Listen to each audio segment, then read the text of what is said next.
Friends, good morning. আমার স্নান পুজো সব হয়ে গেছে।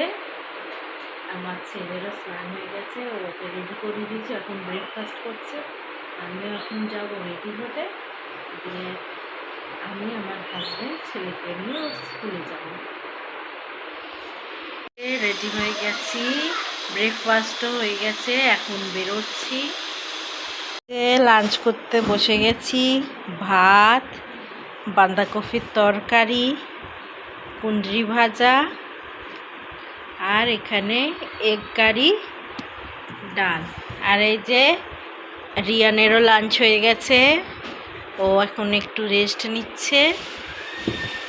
এখন ডিনার করছি, রুটি, মাটন আর রসগোল্লা। আর আজকে আমার দিদিরা এসেছে, আর কালকে একটা জায়গায় যাচ্ছি, কোথায় যাচ্ছি সেটা আমি কালকে বলবো তোমাদের। আমার ডিনার হয়ে গেছে, এখন শুতে যাচ্ছি, কাল সকালে উঠবো। তো আমার ভিডিও ভালো লেগে থাকলে সাবস্ক্রাইব করে দিও। Bye, good night.